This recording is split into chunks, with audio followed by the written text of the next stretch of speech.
Now I would like to introduce you to today's speaker, David Alvey. David is a partner at Mason Associates. He graduated from St. Mary's College with a Bachelor of Science degree in accounting and a minor in business administration.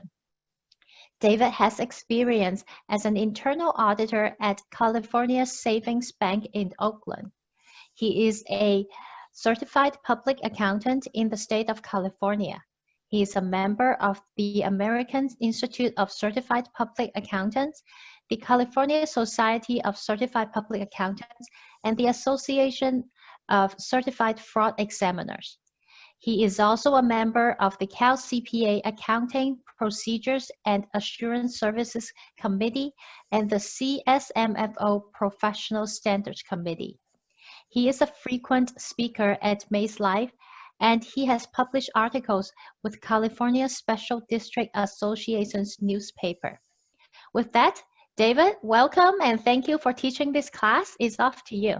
Great. Well, thank you. I appreciate, like Catherine said, you spending your Friday afternoon with us. I actually do miss seeing all of you in person. It's always fun to have the M.I.C.E. Live in person. It's almost like a reunion, seeing all my old clients and my new clients and a bunch of the ex-M.I.C.ers that come. It's great to see you guys, and I really do miss that. But so as Catherine said, I used to work at a bank when I was going through college. I've been with the firm now for 15 years. I'm an audit partner, and I really have a specialty in special districts is what my kind of niche is, along with some cities within the audit side. And I really think that fraud is such an interesting topic. It always changes from how the technology is going, how the economy is going. And I also hold it really high in terms of importance because I have 2 young daughters. So I am constantly trying to figure out when they are lying to me or when they are trying to get something over on me. So one book that I want to recommend if you are a parent is Lie Spotting. It's a great book about how to identify if somebody is not being truthful to you, and how to, it's not just even the movements of their body or did they blink their eye a certain way, it's more the way they talk to you in terms of how they describe situations. So fraud is a really heavy subject, and normally I get my jokes, I love accounting jokes, and I get them from my kids, but there's actually one of our supervisors does the best jokes, Daniel. So I'm gonna start with a joke. Why does Madonna mind small differences in the financial statements? Because she's living in a material world. So that being said, let's jump in. The tips and tricks that I give are more just best practices, and you really need to look at your own organization and customize your internal control environment and also your fraud prevention based on the size and the complexity of your entity. Many of the facts and figures that I will be talking about are from the 2020 reports to the nation, and that's put out by the Association of Certified Fraud Examiners.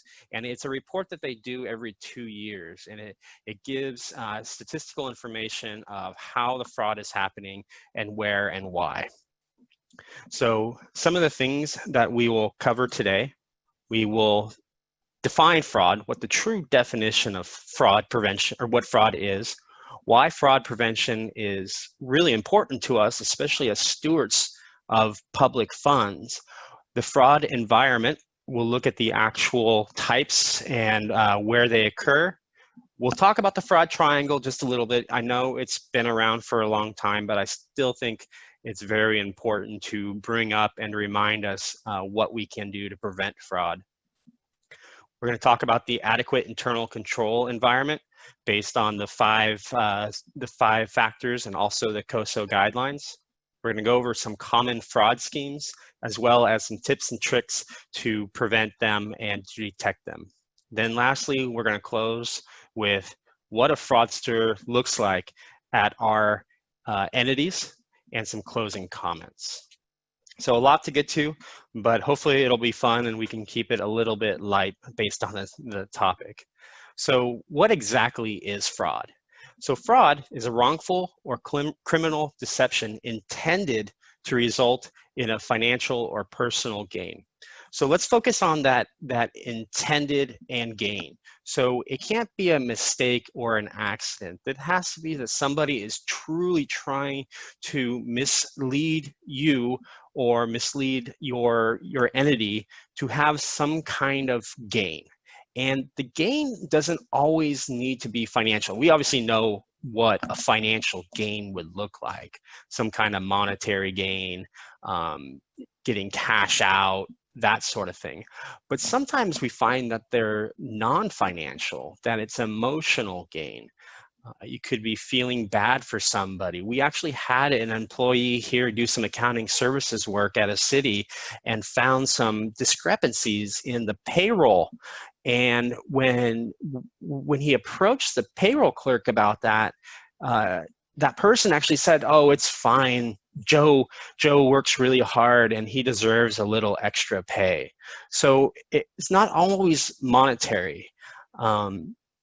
And sometimes it's a way to cover up a coworker from getting in trouble.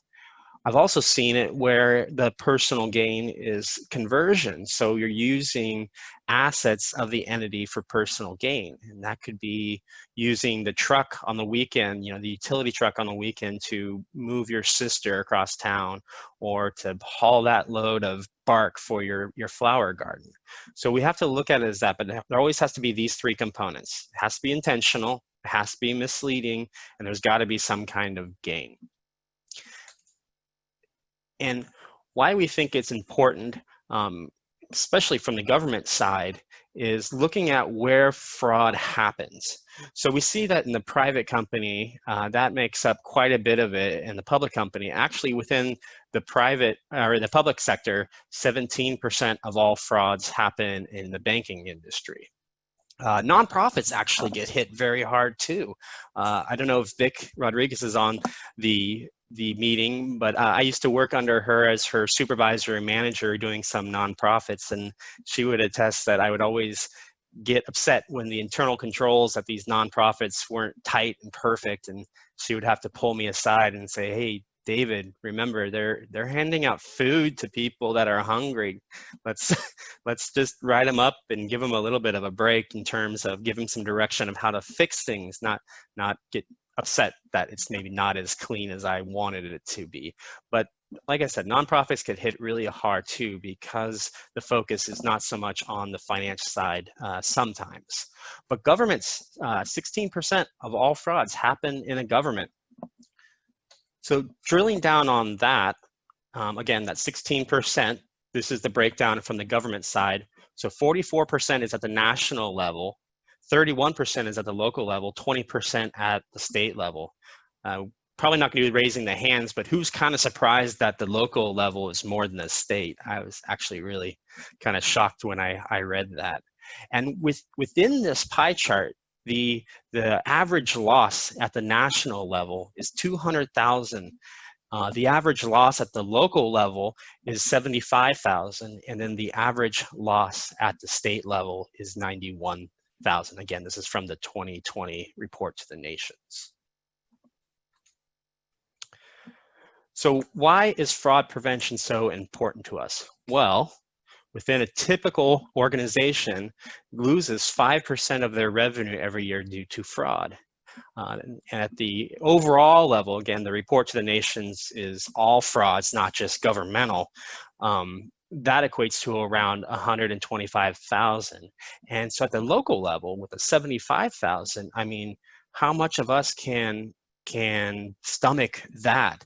And to see that in our budgets that are already tight, especially in these times. So that's really hard and very important for us to take this seriously. The median time to detect frauds in general is 14 months. And when these things are costing thousands and thousands of dollars a month, that can generate a lot of lost cash. 98% of all fraudsters don't have a criminal record. And that's an interesting fact because a lot of times when we think about fraud, we think that these people are they have a record, or they're a certain type of person that's maybe not as unethical and they got a lot of jail time or something like that. But that's truly not the case. And in 2016, KPMG did a study, and they determined that 38% of all fraudsters were actually perceived as well-respected people within their community. So these aren't these tattooed biker people type thing, and they're not who we think they are. And finally, the one I just want to point out, and I try to make this clear, and it's kind of, I wish the number was higher, but external financial audits only detect about 4% of fraud. And I think there's truly a public perception gap there, that the auditor should have found it. And that person stealing $5 out of petty cash, that audit should have found that. And so I think we need to educate our public about what a financial statement audit really is. So how much does it cost us? So it kind of depends on what level within the organization did it. If it is a staff level, a couple of years in, it's usually around $64,000. Managers, it gets a little higher. Once you get to the directors and department heads, it skyrockets up. And that's a huge indicator that we need to also focus on. And there's a ton of costs, not only just the initial theft, or once we discover how much was actually stolen, but the forensic audit. That is the key cost. I mean, it costs a lot, and we have to decide how far back do we go. I mean, some of these frauds, the statute of limitations, we can't go back as far as we need to or we want to, but we have to somehow come up with a cost. Hopefully we're insured, but that forensic audit is a cost factor. Was this a one-time thing? Are there any other areas, actually? Time spending with regulatory agencies. We are, at M.I.C.E. Associates, we're the nice auditors. If you've worked with us, hopefully you've also share in that respect. But state auditors that come in, and the granting agencies, if you've got any kind of federal funds or any state and local granting agencies, they're not as nice as us. So they're going to come in and they're going to rip apart your records as well. Time. I mean, the time that these auditors are going to have to come in, their attorneys, your watchdog groups, all of those just get increased when this comes out. Public document requests, probably about 8 years ago, we had a client that had some allegations of fraud, and then it turned out it wasn't really so much fraud, it was more sloppy accounting. But they ran to that NBC on our side or whatever, and the news media just spun it in just a separate way, and it got horrible, and the department was just overrun with public request documents and that sort of things. So some non-financial costs of the audit is just the hit on morale. And I've seen lots of people either jump ship, retire, go on stress leave because of this. The public records requests, like I said, just go through the roof. Accusations, everyone loves public meetings about this, those concerned citizens with their 3 minutes. Sometimes it gets a little out of control. And the embarrassment to the organization, I mean, we all know what cities or organizations up and down California have had fraud or really bad internal controls. Fortunately and unfortunately, you guys are a close-knit group. And so when we get together at CSMFO and during these trainings, if we could do them live, sometimes people talk about what areas where they saw it at and who did it and who may or may not have been associated with it.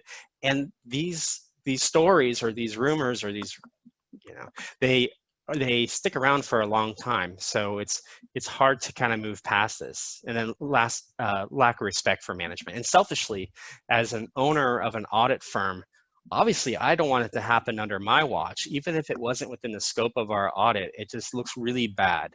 I mean, we all think of Enron as soon as somebody says Arthur Andersen. So within the fraud environment, there's three types. There's corruption, misappropriation of assets, and then the financial statement fraud. And this chart, or this, whatever it is, this picture shows how they kind of interplay with each other. So corruption on its own, so that would be just the orange piece on the side, only really accounts for 11% on its own. So that's just somebody misusing their position, usually a department head. There's actually a case that's going on right now in the Bay Area between the director of public works and a local entrepreneur, where the director was getting kickbacks and helping the entrepreneur get good lease space. And so that would be a corruption type, you know, with kickbacks and bid rigging. There's also accusations that the director was disclosing informations about the proposal in an RFP to give insider information.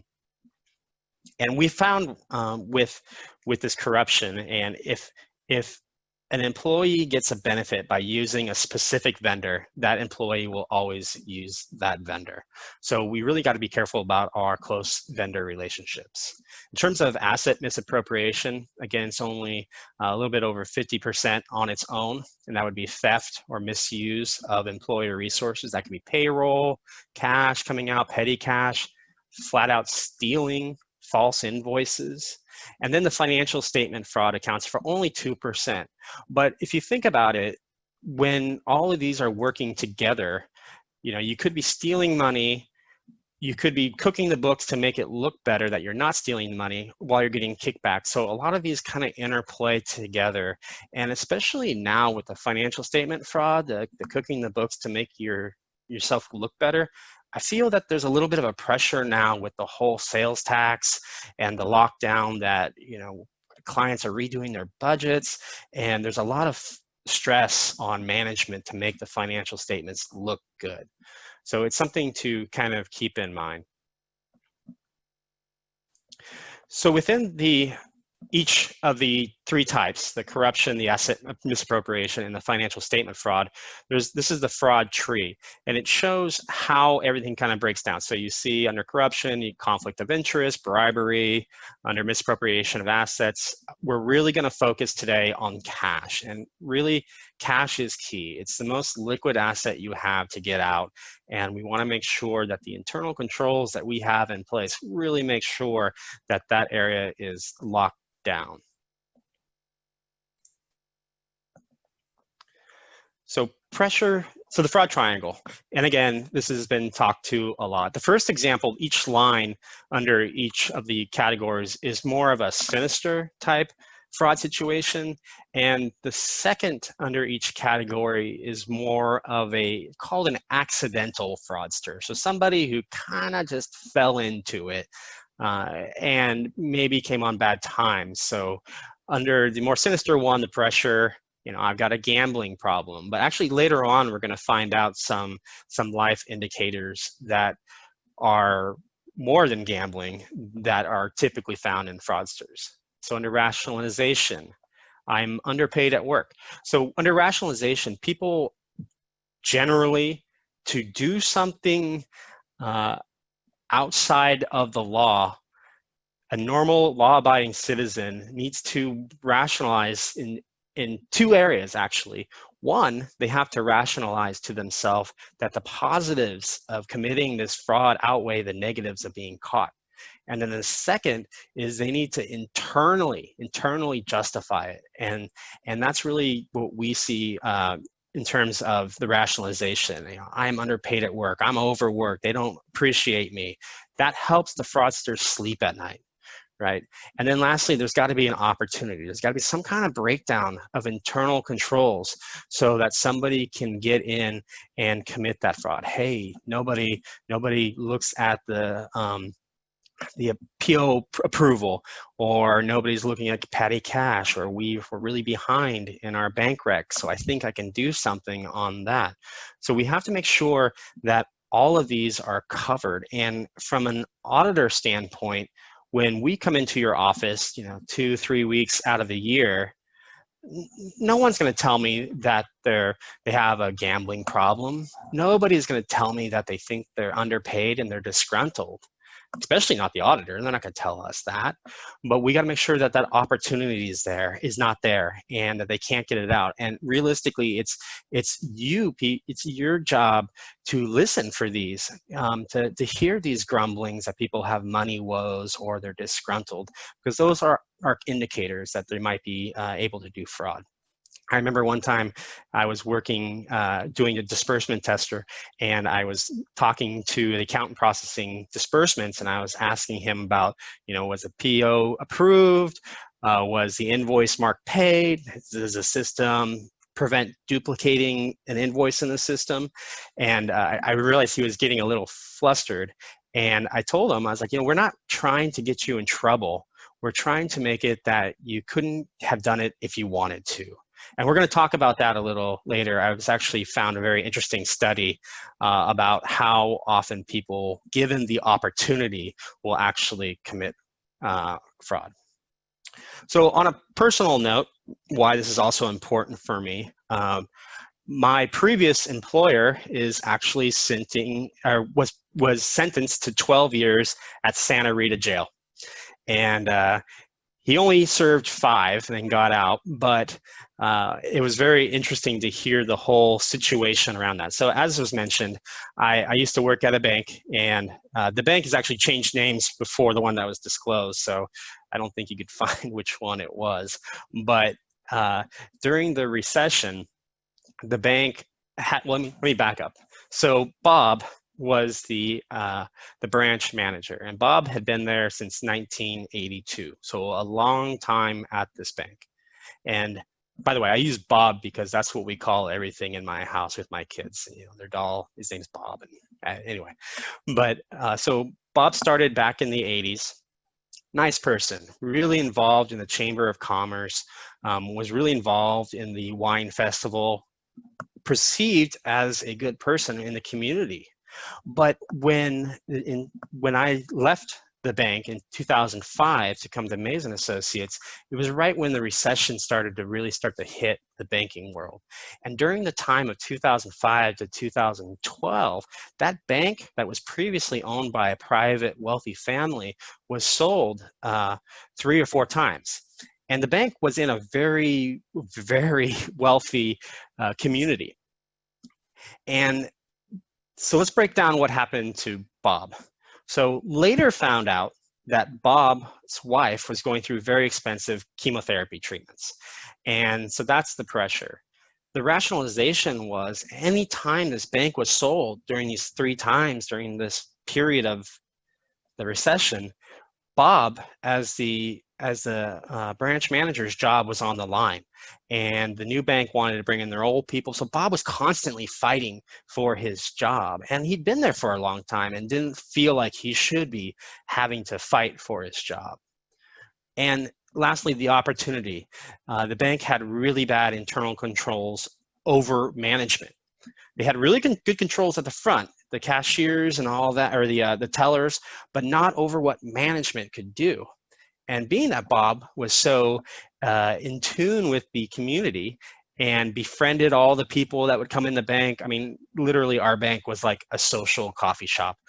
People would come in and get coffee, talk it up, and so Bob knew the people that had the wealth and befriended them and started to ask questions about their wealth and started to find out when they needed their money. So that 90-year-old lady that has a $700,000 1-year CD that has rolled over every year for the past 5 years, seeing if she's going to need it anytime soon, he would befriend her and find out when she was going to anticipate the needing that money, and she was able to steal that money, doctor these statements, and send that off.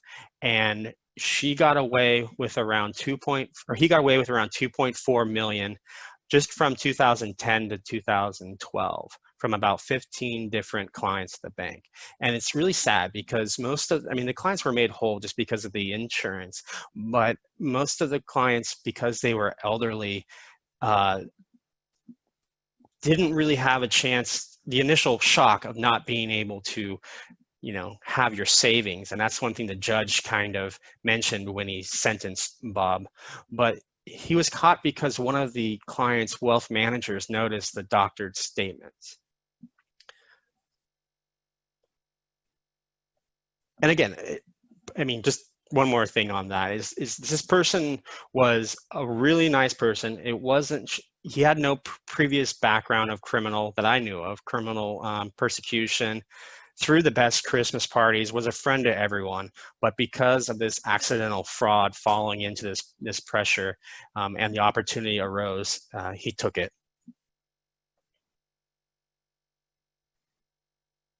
Catherine, do you want to do a polling question? My mic was off, sorry. Okay, let's do a polling question, and if you have any questions for David, this will be a good time to use the Q&A function to type it in. Hey, wait, this is not, let's see. So our first polling question, overall, what is the percentages of all fraud that hits local governments? Look at, people were paying attention, I think.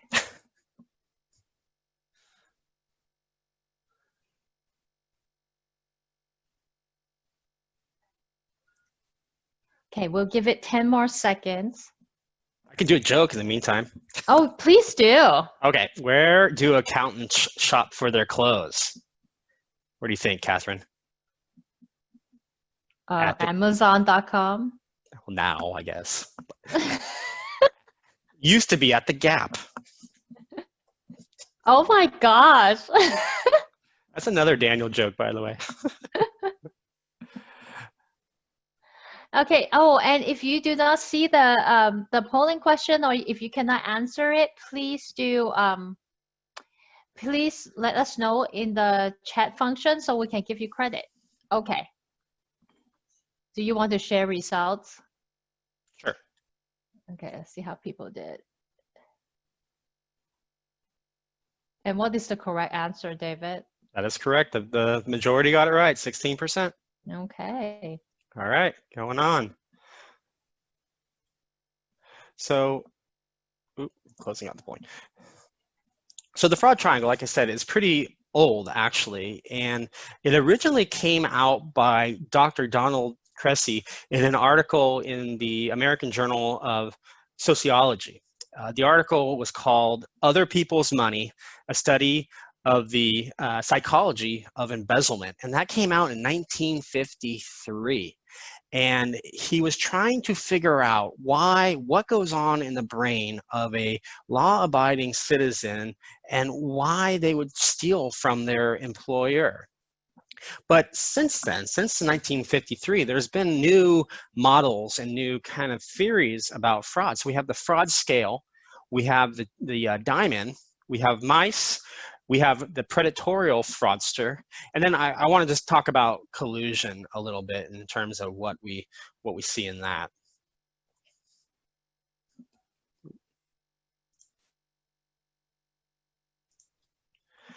So the fraud scale, so this came out in 1984, so we're getting a little bit newer. And what it does is it replaces the rationalization with this idea of personal integrity. So what does that really mean? So personal integrity, would you rather get an honest C or a dishonest A? You know, integrity, somebody who brags about cheating on their taxes. So if you have people that you question their integrity, this would be a great model to see, because these people, if they do it enough and they don't have integrity, they're accustomed to acting unethically. So under this model, as things move to the left, the risk of fraud increases. You know, you have that pressure, right? Financial pressure. You have that opportunity, bad internal controls. And then generally that person has very low integrity. They like to get one over on people. So if those are the cases, then you're ripe for fraud. And there was a study done by the National Association of State Auditors and it's entitled the 10-80-10 rule. And this is kind of shocking. They say that 10% of the population would never consider committing a fraud. Never. I mean, these are the people that return your wallet full of cash when you dropped it on the street, right? So that's 10%. They said 80% of the population, given the right opportunity, that pressure, that rationalization, they're disgruntled, they got a financial burden, actually would consider committing fraud. And then the 10%, the last 10%, are people that are actively looking for weaknesses and how to commit fraud. So that would be more under that personal integrity. So the next example I want to talk about is the fraud diamond, and this adds capability to the original triangle. And so think of it as the opportunity opens the door. The pressure or rationalization, or pressure or incentive and rationalization draw that fraudster closer in, but they must possess the capacity to do it, right? And also to conceal it. So these are the type of frauds that typically would happen with department heads or managers, where they have the ability within the organization to actually do something. We had a case one year where many years ago, in a faraway galaxy, where a JPA was helping issue debt for a large office building, many stories tall, and they were helping issue debt. And as part of this debt, there was this reserve set aside for like landscape improvements, sidewalk repair, that sort of thing. And that money, which was a couple $1 million, actually sat in that reserve account for a long time, many years, 10 years. And this person who helped facilitate the debt, that actually was a director level, had the intelligence, was in the position, he had an ego, which we'll talk about a little later, and he had the ability to do this. He was able to falsify invoices, get them approved to draw down on those funds. And he ended up taking the money, later got caught. But I want to also circle back to this example when we talk about the ICE or the M.I.C.E. Fraud theory as well. But the capability is really the key in this model. When we look at our who has access to what within your system, sometimes I hear responses saying that, oh yeah, so-and-so has access to the vendor to create a vendor, but they don't know how to do it. So that's fine. That's not fine, because if that person has the capacity or the capability, then it would be a addition to the risk of fraud. So under M.I.C.E, money, ideology, coercion, and ego/entitlement. So based on my previous example about the one with the landscaping money, what he did was, the name of the project, that was the multi-story building, we'll call it the Bob project. So he stole that money from the Bob project's money set aside for landscaping, and he used that money to buy a house up in Northern California on the coast, and he put that house out on Craigslist to rent as an executive retreat. It was a 7-bedroom, 7-bath, 4,000 square foot on the coast. And guess what he called it in the Craigslist ad? The Bob Estate. He named it after the project that he stole the money from. And that's really the ego, what we see in the M.I.C.E. So getting into the M.I.C.E, we have the money, which is really the pressure, really starts the ball running, same as the fraud triangle. We have the ideology. So under this model, these people have a certain belief, be religious, political, anything, that they think that they can take that money and it's fine. Oh, the state's going to take it anyway, or oh, that was going to be wasted on that project, and that wasn't a good use of it. So they have to justify it that way. A lot of times in these, they also bring in a collusion aspect where they're trying to coerce somebody to get in with this, to pressure somebody to do something they're not comfortable with. And again, like we said with the Bob estate, there's usually a really high ego, and these people need to maintain a certain style, certain aspect of their lifestyle. And we also found that in the Rita Crunswell case back in Dixon, Illinois.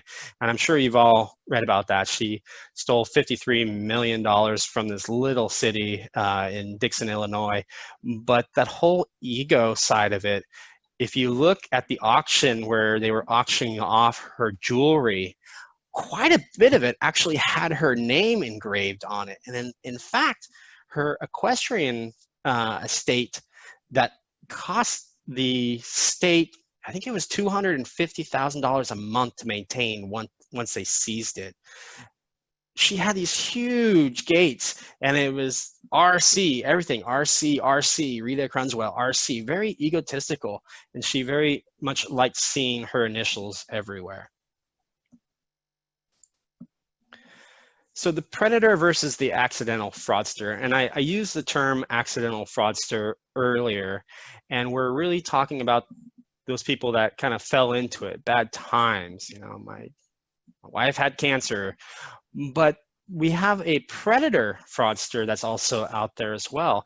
And sometimes, so we have that 10% of the people on the 10-80-10 model that are actually actively always looking to commit fraud. They're looking for weaknesses. They're usually people that have been at your organization for a while to try to, you know, sniff out these weaknesses. But sometimes an accidental fraudster, seeing that they got away with it, will become a predatory fraudster because they like that high, that feeling that we're getting away with something. And at that point, that accidental fraudster goes away, and now they're in that 10%. And they're not looking for money because they're motivated by pressure. They're looking for arrogance. I can get away with it. You know, I can do this. And they're not rationalizing it, saying that, oh, I should have gotten that promotion, or oh, I should be making more money. But they're looking at it from a criminal mind standpoint, where they're actively looking. And these people usually are really good about understanding the organizational structure of the entity that they're stealing from. They're capable, so kind of like the diamond, they have that capability to do it. And even sometimes these fraudsters understand what the auditors are looking at and know when and where to not steal from, knowing that the audit process might be involved in that area of the audit scope. These people also are they're very good of managing stress because they're constantly looking for fraud. So why do people collude, you know, using one or more people in a fraud? Well, from what Auditing 101 taught us back in college, auditors can't detect collusion. If we look at it in an environment that looks like it's got good internal controls with segregation of duties, and you have a supervisor acting as, you know, allowing the staff to get things through, they're working together, it looks like the internal controls is working, but it's really not. And that's why it's very difficult. And it happens mostly with relationship with vendors and can be costly. So I'm kind of running out of time a little bit, so I'm going to speed it up just a little. But we can see in this graph that only as the people get more and more involved, as more and more people are added to the collusion, the cost goes up like crazy. And the thing about it is, with a collusion, the nice thing is that a lot of times it doesn't last as long because somebody feels like they've gotten ousted or they're not getting a fair deal and they blow the whistle. Now, that's not the case with this article that came out in the San Francisco Gate in 2010, and I won't go into it very much, but basically the 5 gentlemen here were electricians in Treasure Island, and the article said that they were bored and unsupervised, and it was during the time of the recession, so there wasn't a lot of oversight over their group, and they had to deal with major high voltage electricity lines, so very specialized. But what they did is because they were bored and unsupervised, they actually moonlighted on the PUC's time and started their own company, not only billing other municipalities for electrical work that they were doing, that they should have been doing their real job, but they were actually using supplies and equipment and inventory from their employer. They also had a clubhouse on Treasure Island where they were doing some very unspeakable things. But this one lasted for 4 years. They stole around $235,000 using a variety of kickbacks, false invoices, and bribery. And after they all got fired, the 2 women here were vendors helping them with the false invoicing. The department's expenses dropped $100,000 a year. So the purpose of internal control is obviously to protect the assets, ensure reliable accounting, and promote efficient operations, and adhere to your policies and procedures. And they're not plug and play. I mean, these have to be modified per your organization. The COSO Cube, I'm probably not going to get into this very much either, but this came out in 2015, and it was required, the SEO said by 2013, that the SEO needs to come up with these guidelines. And the takeaway from this I want to show you is how the cube is structured. Not only from your control environment, so that would be what's going on in your organization, to your risk environment, your risk assessment of how you're assessing your risk, what's the likelihood of something to happen, your control activities, what's our policies and procedures and what we're doing, and the information, communication, and monitoring. But it goes from the functional level all the way up to the entity-wide. So you really have to have that good base, and all the way from the low level, of the organization all the way up to your city manager, general manager, whatever. So internal controls are really important because this case study that was done by KPMG in 2016 said that 61% of all frauds are due to weak internal controls. 21% are due to just they were just dishonest and reckless. That would be that 10% that are looking for fraud. So that's a huge number and something that we can actually do to help our clients. Okay, are we ready for another polling question? Okay, so I'm going to launch these polling questions, and then we have actually 2 questions on the Q&A. The first one, we are thinking that it has to do with slide number 14. Yeah. The chart that looks like an org chart, what is the source of that chart? Who published it? That's from the 2020 report to the nations by the Association of Certified Fraud Examiners. Okay. And the second question, I actively look for fraud opportunities by trying to think as one. Motivation is to plug the leak or then put in the relevant control. Can that be perceived as predatory? Yes, definitely, for sure. Yeah. Yep. But okay, I'm gonna keep going, Catherine, sorry. Okay, no, you're fine. So the 5 components of internal controls, so proper authorization of transactions and activities. So I'm gonna start, segregations of duties, I'm gonna do last because we have a separate slide for that. So we wanna make sure that who can authorize a transaction, that it follows your policy. If you remove something from your policy, make sure that you are doing it not because it's an inconvenience, but because there's another mitigating factor. We want our documents and records to be enough information that we can have enough information to know what happened, that it's timely, that there's an audit trail. We like to see the sign-offs and approvals. We want physical control over your entity's assets. So we don't want that key to the safe hanging on the wall. We don't want everyone to have access to the vendor database or everyone have access to be able to manipulate payroll. And we want independent checks on performance. And what we mean by that is looking at outputs. So if you change your fee schedule on your, additions, when you do an output, to see if those amounts per square foot are actually updated and correct. In terms of segregation of duties, we want there to be a separation between the asset recording or the record keeping and who actually performs the duties. And we do that in our internal control environment test during interim. But we don't want somebody to have all three of these: the ability to authorize a transaction, to record the transaction, and also to take custody of the asset. If we have this, there are no mitigating factors, and somebody could steal money from your organization.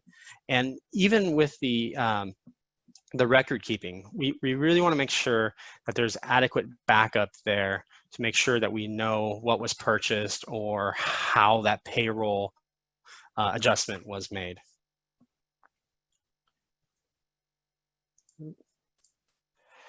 So these are the three areas that we're going to look at just because they are the most common in terms of what we see at our clients. So disbursement and check processing fraud, dummy vendors, completely fake vendors. We've seen those. So we want to make sure that we use real vendors, not fake ones. A vendor that sounds like another vendor, you know, AT&T versus AT&S. Check tampering. We don't see this as much anymore. Check washing, water washing checks, or altering the checks after they've been signed. That's definitely an area that we need to keep an eye on. And then check register altering. I had a client recently that they had really good controls where the board actually reviewed the check register and signed off on it. But then the accountant was able to change the vendor name and had access to the signature plates. And so they could change it after the fact. So how to detect? So look, obviously, for vendors with similar names. A lot of times fraudsters, when they set up a new vendor or a fraudulent vendor in your system, they will use that one a lot more than they would the previous one. So look for ones that all of a sudden are new and have a high increase in amount of usage. Be wary of vendors that have P.O. boxes on their letterhead. With Google Earth these days, you can look up and see if they have a physical address. And if you're in question, look to see if it's an open field or is it an actual office. Cross-check the phone numbers and the addresses of your new vendors with your employees. Hopefully nothing comes out of that. But that's another real simple way that we can look for those false vendors. And look for dollar amounts that are just under approval limits in your purchasing policy. That would also be a way to get around that extra layer of review. And also be aware that some people try to split invoices up to, again, fall under that policy. And after you sign the check, after the checks are signed, get them out as soon as possible. If they're left around, that's what causes additional problems.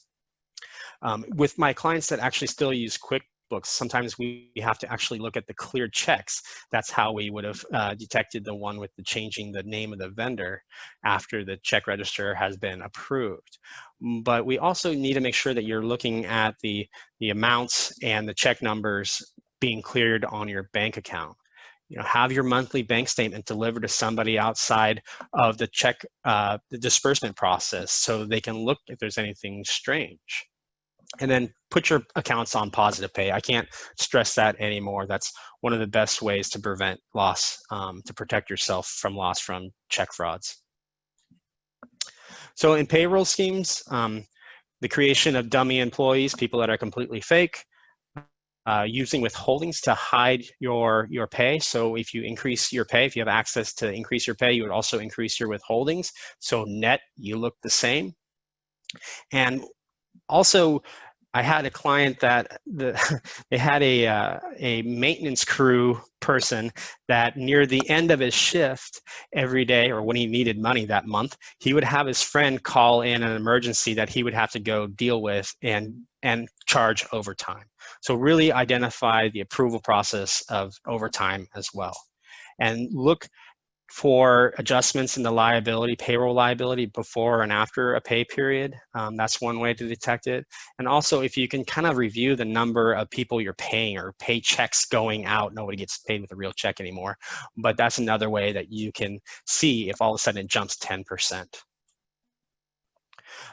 Cash receipts fraud, so unexpected payments. So if you received a check in the mail, that's why we ask who opens the mail, because if a check came in and it was unexpected, a cashier can put that in the till and take out, you know, whatever the check is of cash and put it in the pocket, and the till still remains the same balance as it was before. So really make sure about that.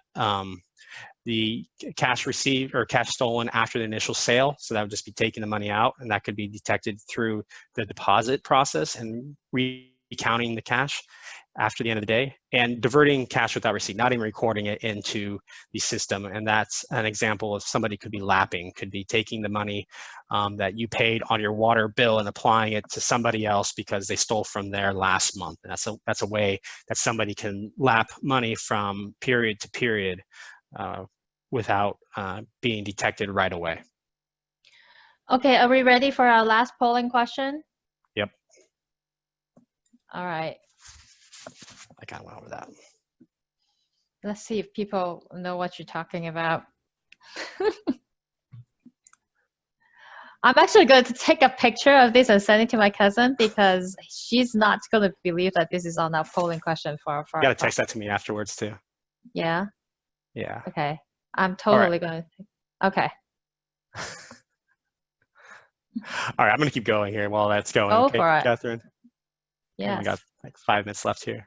Don't so worry. now that we know some detection techniques and what the theory is behind this, and who these people are, you know, there's the ones that are grumbling about their financial burdens, they're the ones that are unethical, they're the ones that are disgruntled. What does a fraudster really look like in today's in your world? So the statistics are here that it's usually an employee of about 5 to 10 years, or 1 to 5 years. That makes up 45% of all the cases. The age, 40% of it is between that 35, as you see by the chart, 35 and 45. So that's where the age of the most of it happens. But if you look, the dollar amount's really not that much in comparison, you know, 150 to 141. Whereas the older the person gets, a director head or department head, a director, the amount of loss just skyrockets. And if you're in accounting, you're probably in accounting, the frauds that you would discover or would be trying to do if you were unethical would be check tampering and false invoices. Within an operation, so this would be like, you know, Department of Public Works, mostly corruption is what we see there, those kickbacks, those bribes, working really close with vendors. So no criminal record, because we know that 89% of them have no criminal record. 72% are male. Sorry guys, but we're more likely to do it. But last time in 2018, it was 82%. So ladies, you're doing good. We're gonna get to that 50-50 mark soon, I think. These people are well liked within their community. So the takeaway here is this really could be anyone within our organization. And we just got to make sure that we just close those loopholes when we see them in our opportunity.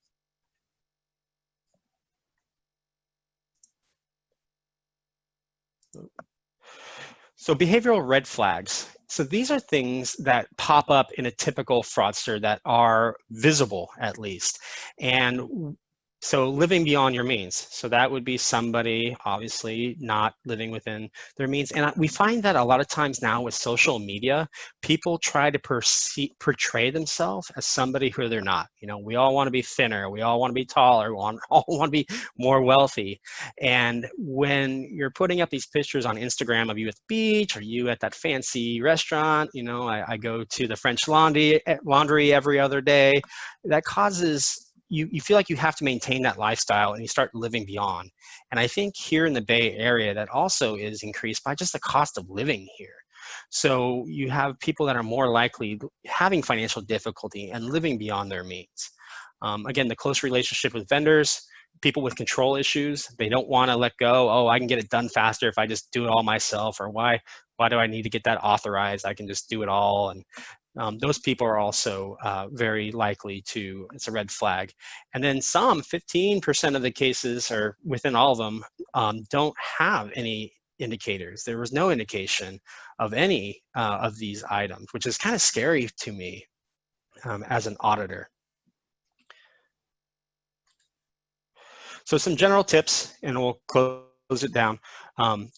Bank reconciliations, in my mind, are one of the biggest control items.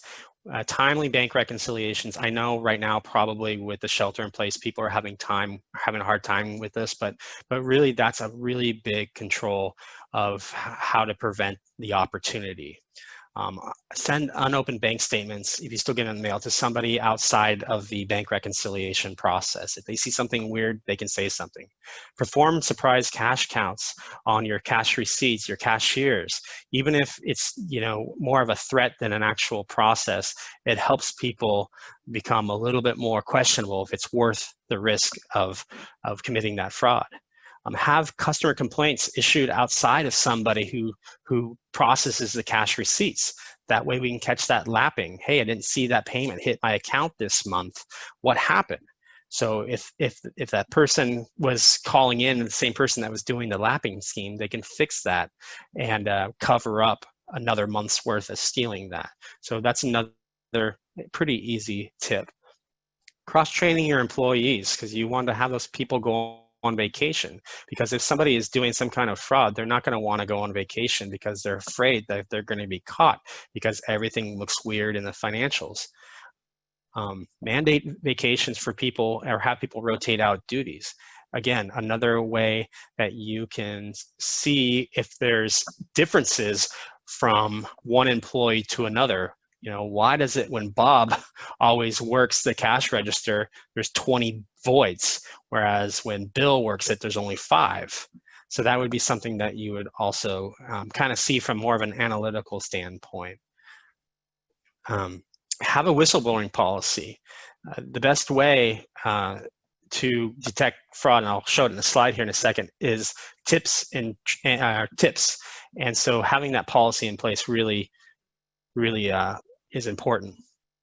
And just 2 more slides and we're done. I just want to emphasize that management is responsible for maintaining a system of internal controls that prevents fraud and, you know, material misstatement due to fraud or error. And that's really important. As auditors, we come in and we look at the bones of the internal control structure, but it's really management, and it's really you guys that are there day to day, listening to each other and seeing things that we're not necessarily going to see in our 2 to 3 weeks of field works. So take that to your advantage and try to identify these things and close these opportunities to save these people from making a bad mistake. That 80% of people that really may commit fraud if the opportunity arose. I mean, this destroys people's lives. It destroys their careers. I mean, my ex-employer, he had to move out of state once he was released. So it's really important that we really take this seriously and make sure that these people, that 80%, don't destroy their lives, because we all have a hard time in our life at one point where we might consider that, but it's not healthy and it's not going to help anybody. Use tip hotlines, and the tone at the top is always really important. And so with that, the last slide, I'll just leave it here. This is how fraud is detected. 37% is tips, 15% management's review, 15% or 14% internal audit, but the audit, the financial statement audit, only detects 4%. And I just hope that you learn something from that and have a good whistleblowing policy, and let's make this world a little bit safer in terms of fraud. And thank you for your time. Oh, thank you, David. Okay, I got to share the result of your last question because David had to explain to me, you know, what sardine oil has to do with it this morning. So, but anyways, well, thank you. It's been quite an adventure this week. Obviously, it's not our traditional M.I.C.E life, but we really appreciate you joining us online. Our hope is that next year we will see you in person. And If you have any questions, please do reach out to one of the partners or Dawn. We would love to have a chat with you. And with that, oh, well, we do have, you're welcome, Jane. And then with that, we will wish you a very safe and joyful and restful weekend. Thank you so much for joining us. Thank you. Thank you.